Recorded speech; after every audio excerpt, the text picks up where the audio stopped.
Pourquoi le vote doit être obligatoire en Côte d'Ivoire? Ce qu'il faut savoir, c'est que le vote doit être obligatoire en Côte d'Ivoire par rapport à une nécessité vitale pour la citoyenneté même en Côte d'Ivoire. Les gens ont peur de partir voter parce que les gens ont peur. Les gens ont peur parce qu'ils sont crispés. Les gens ont peur parce qu'ils craignent la violence lorsqu'ils vont partir exprimer leurs droits civiques et citoyens. Dans la citoyenneté, il y a deux choses, deux pouvoirs que la citoyenneté nous concède. Dans la citoyenneté, il y a droit de cité, c'est-à-dire de pouvoir parcourir les 322 462 km de notre pays. Et il y a le droit de cité, c'est de pouvoir s'exprimer quant à la gestion de la vie de notre pays. La manière la plus exclusive de pouvoir s'exprimer dans une démocratie, c'est le droit des urnes. Mais ce droit des urnes-là est biaisé par un fort taux d'abstention pour les élections. Du coup, on doit prendre des mesures pour rendre le vote obligatoire.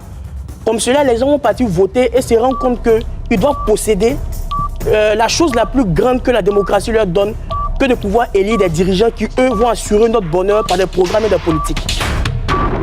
Monsieur Alamine, stop et sortez de votre théorie. J'utilise un mot que vous avez utilisé vous-même, l'abstention. Est-ce que vous savez que le vote représente l'opération par laquelle on exprime son choix et son opinion? Le choix de ne pas voter est une opinion qu'on doit respecter et ça s'appelle l'abstention. Je crois pour ma part que pour la Côte d'Ivoire, pour les jeunes générations qui arrivent, a besoin d'avoir une république où la liberté est garantie. Je souhaite pour ma part que chacune et chacun des Ivoiriens ait l'opportunité de choisir de poser leur voix sur X et Y et cela s'exprime par leur liberté. Encore le temps. Il peut reprendre. OK. Le choix de ne pas voter, c'est comme vous dites que vous êtes désintéressé par la gestion de la vie politique d'un pays. Dans une cité, on ne vit pas en autarcie. On vit avec des lois et des règles.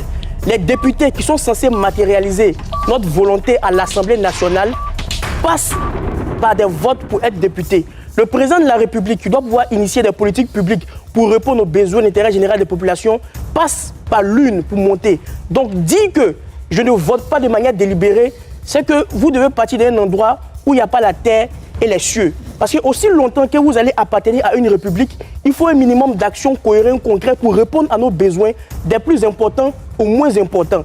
Et cela passe par des hommes.